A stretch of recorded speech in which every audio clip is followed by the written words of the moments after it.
யோசிச்சு அவங்கள கர்த்தர் எப்படி அவங்கள நடத்தினாரு. இதை யாருக்கு சொல்லும்படியாக கர்த்தர் இந்த இடத்துல ஒரு தேவ மனிதரை கொண்டு எழுதி வச்சிருக்கிறாருனாக்கா, பின்வரும் சந்ததிய. அல்லேலூயா. இப்போ பாருங்க, முன்னிருந்த சந்ததி கர்த்தர் செய்த அதிசயங்கள் எல்லாம் கண்கூடா பார்த்தாங்க.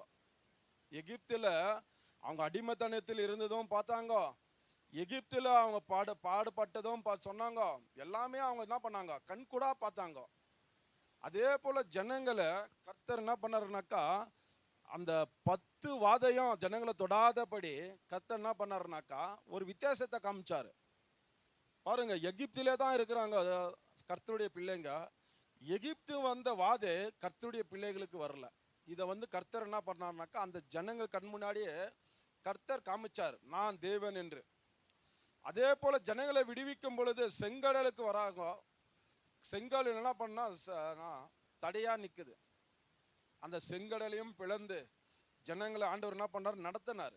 இதை யார் சொல்லணும்னாக்கா முன்னோர்கள் தான் என்ன பின்னாடி வர சந்ததிக்கு சொல்லணும், இவர் தான் உண்மையான தேவன். அல்லேலூயா.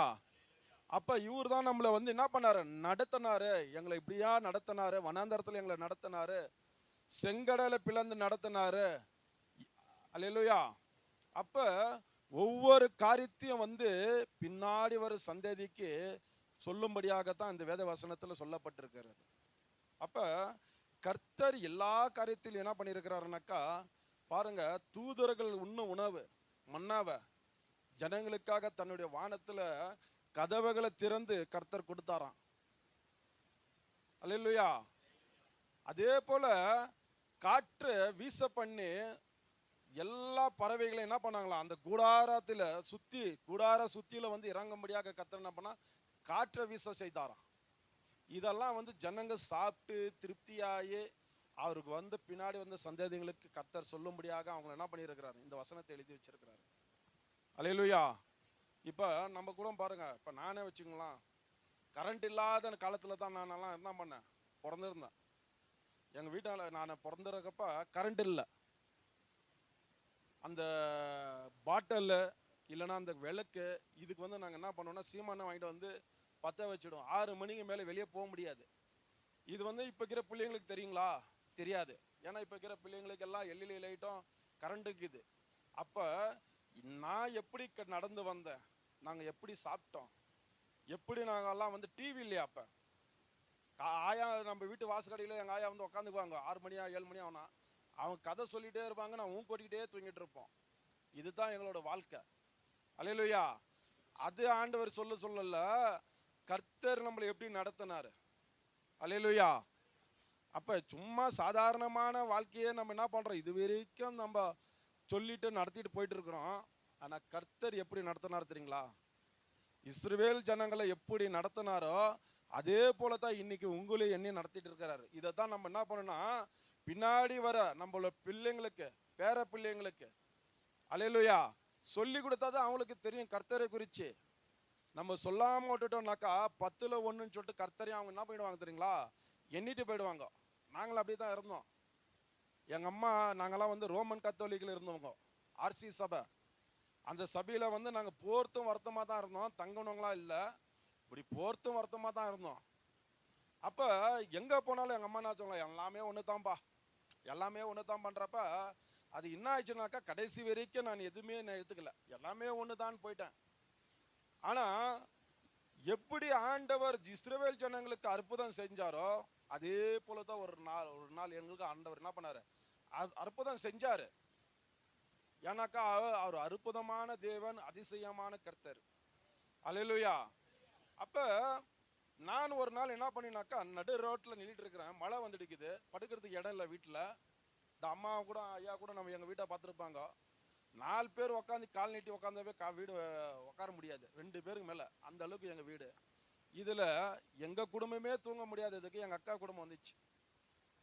அப்ப அவங்களுக்கு நான் இடம் கொடுத்துட்டு நான் போய் என்ன பண்ணிட்டு இருக்கேன், எங்க சின்னம்மா வீட்டுல படுத்துக்கிறேன்னு சொல்லிட்டு போய் நான் ரோட்ல நின்றுட்டு இருக்கிறேன். ஏன்னா சின்னம்மா வீட்டுக்கு போக முடியாத, சித்தாப்பா நல்லவர் தான், எங்க சின்னம்மா வீட்டுல எங்களை சேர்க்க மாட்டாங்க. நான் நின்றுடிக்கிறேன்.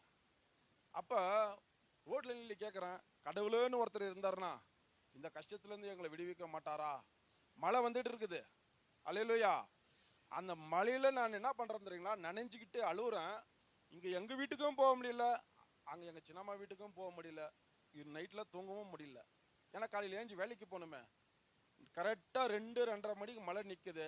அந்த மழை நின்னவொடனே அந்த எங்கள் தெருவில் போயிட்டு பெருக்கிட்டு கீழே கோணி பை போட்டு மேலே ஒரு மேட் போட்டு படுத்துட்டு தூங்கிடுக்கிறேன். அப்போ ஆண்டவர் எப்படின்னாக்கா, நம்ம கூப்பிட்ட ஒரு வார்த்தைக்கு, அன்னைக்கு மனுஷன் யாருக்கு என்னோட வார்த்தைக்கு செவி கொடுத்தாரோ இல்லையோ, ஆனால் தேவன் என்ன பண்ணாருங்களா, என்னோட வார்த்தைக்கு செவி கொடுத்தாரு. ஏன்னாக்கா அன்னிலேருந்து தான் ஆண்டவர் என்ன பண்ணாருன்னா, எங்கள் குடும்பத்தில் ஒரு காரியத்தையும் ஆண்டவர் செஞ்சார். முதலாவது வீடு கட்ட உதவி செஞ்சார், எல்லா காரியத்தையும் செஞ்சார். ஆனாலும் கர்த்தரை நம்ம என்ன பண்ணுறதில்ல தெரியுமா, விசுவாசிக்கிறதில்ல. அது போல தான் நானும். ஆண்டவர் எல்லாத்தையும் எனக்கு என்ன பண்ணாரு, செஞ்சுட்டாரு. மீண்டுமா நான் எல்லாமே ஒன்று தான் சொல்லிட்டு ஓடிடிக்கிறேன் மறுபடியும். அல்லேலூயா. அதே போல தான் பாருங்க, 38ஆம் வசனத்தையும் 39ஆம் வசனத்தையும் வாசிங்க.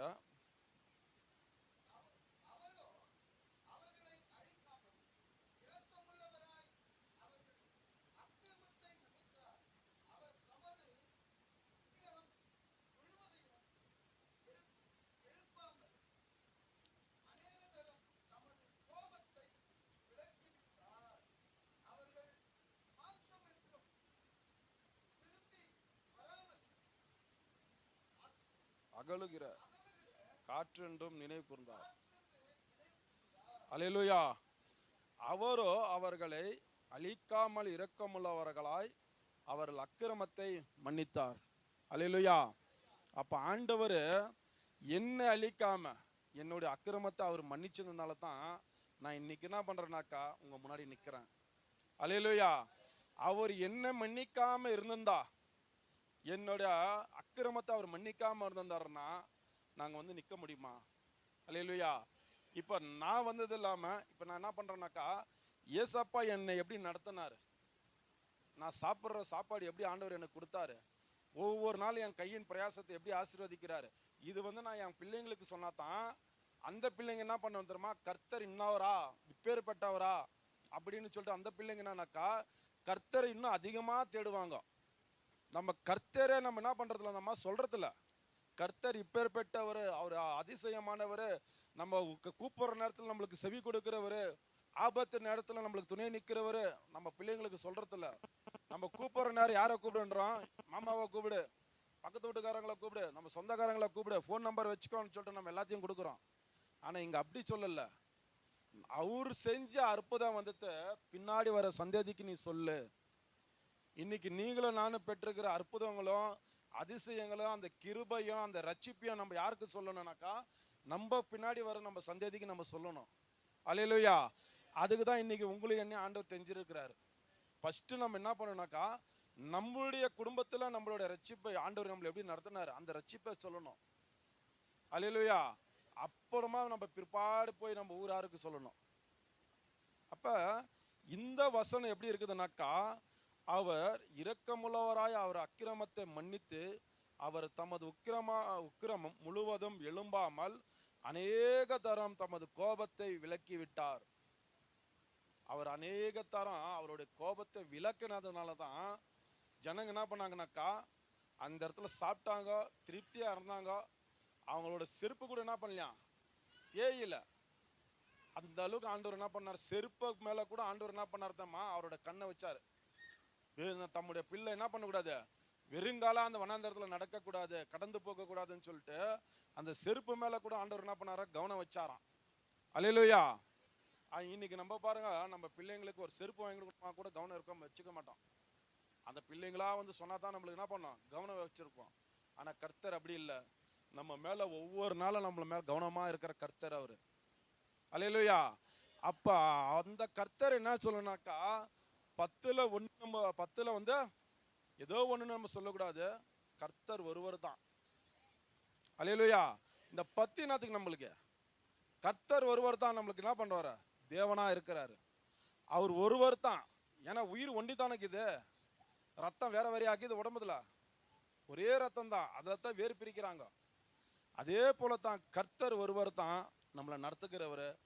ஆபத்து நாட்கள் அவரை நோக்கி கூப்பிடு, உனக்கு போராட்டம் வர நேரத்தில் அவரை நோக்கி கூப்பிடு. ஏன்னா எங்களை விடுவிச்சாரு, எங்களை பாதுத்தாரு, எங்களை ஆடினவர் ஆசீர்வதிச்சாரு, எங்களை பலப்படுத்தினாரு.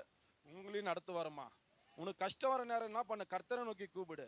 நீ என்ன பண்ண, பிரச்சனை வர நேரம் கர்த்தரை நோக்கி கூப்பிடு. உனக்கு எக்ஸாம் எழுத முடியா, கர்த்தரை நோக்கி உதவிக்கு கூப்பிடு. உன்னால படிக்க முடியா, கர்த்தரை நோக்கி கூப்பிடு. கடன் பிரச்சனையா, கர்த்தரை நோக்கி கூப்பிடு. இப்படி நம்ம வர சந்ததிக்கு நம்ம கர்த்தரை நம்ம நாமத்தை மகிமைப்படுத்தும் பொழுது கர்த்தர் அந்த சந்ததி என்ன பண்ணுவாருனாக்கா ஆசீர்வதிப்பாரு.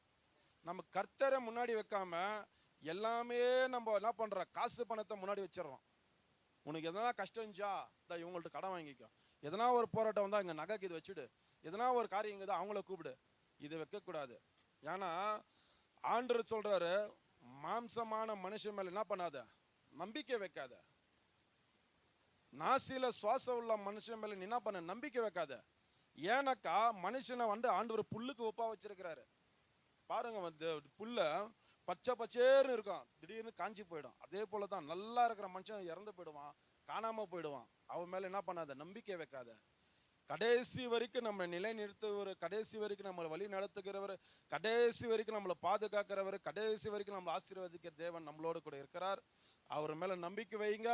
கர்த்தர் நம்ம பாவத்தை எப்படி நம்மளை மன்னிச்சு நம்மளை இதுவரைக்கும் நடத்தினாரோ அதே போல நம்ம என்ன பண்ணணுமா, பிறரோட பாவத்தை மன்னிக்கணும், குற்றங்களை மன்னிக்கணும். கர்த்தர் இன்னார் என்று அநேகருக்கு நம்ம தான் சாட்சியா நம்ம என்ன பண்ண நிக்கணும். அல்லேலூயா. வசனத்தை சொல்றது இல்ல, அதன்படி நடக்கணும். கேட்கறது இல்ல, அதன்படி என்ன பண்ண நடக்கணும். அல்லேலூயா. பாருங்க, என்கிட்ட யாராவது ஒன்று கூட ஏதாவது சொல்லிட்டாங்கன்னு வச்சுங்களா, கோபம் வரும். ஏன்னா நானும் மனுஷன் தானே, கோபம் வரும். ஆனா கோபத்திலேயே போய் நான் ஜபம் பண்ண போனா ஜபம் பண்ண முடியாது. ஆண்டவர் பேசுவார், இந்த மனுஷன் நீ இது மாரி கோவப்பட்டோம், அந்த மனுஷனே பேசுறதா கூட இருக்கட்டும், தப்பு எந்தாவே இருக்காது. ஆனாலும் என்ன பண்ணுவாருனாக்கா, நீ போய் மன்னிப்பு கேளுவார். பா, நான் எந்த தப்பே இல்லைன்னுவேன், நீ போய் மன்னிப்பு கேளு. எத்தனையோ தடவை தப்பு இல்லாததுக்கு நான் போய் மன்னிப்பை கேட்டுக்கிறேன். தப்பே இல்லாத விஷயத்துக்கு நானா போய் பேசியிருப்பேன். அல்லேலூயா. ஏன்னாக்கா அந்த சுபாவத்தை கர்த்தர் கொடுக்கிறாரு. பிடிவாதத்திலையோ இல்ல பிடிவாத குணத்திலேயோ நம்ம என்ன பண்ண முடியாது, வாழ்ந்துட முடியாது. ஆனா விட்டு கொடுக்குற மனப்பான்மை, அன்பு செலுத்துற மனப்பான்மை வச்சு போய் பாருங்களா, எப்பேற்பட்ட ஜனங்களை என்ன பண்ணுவாங்க, நம்மள்ட்ட அன்பு கூறுவாங்க. எப்படி இந்த மனுஷன் ஏன்பா இப்படி மாறினா, இந்த மனுஷன் எப்படிப்பா இப்படியா இருக்கிறான். ஏன்னாக்கா கிறிஸ்து ஒருவருக்குள்ள இருந்தா அவன் என்ன பண்றானாக்கா புது சிருஷ்டியா மாறுறான். பழைய காரியங்கள்லாம் ஒளிஞ்சு போயிடுது, அவனுக்குள்ள எல்லாமே புது புது காரியம். விட்டு கொடுக்குற மனப்பான்மை, மன்னிக்கிற மனப்பான்மை, பேசுற வார்த்தைகளை கூட என்னன்னாக்கா வேற விதமாக இருக்கும். அல்லேலூயா. கர்த்தர் தாம் இந்த வார்த்தைகளை உங்களை ஆசீர்வதிப்பாராக. அல்லேலூயா.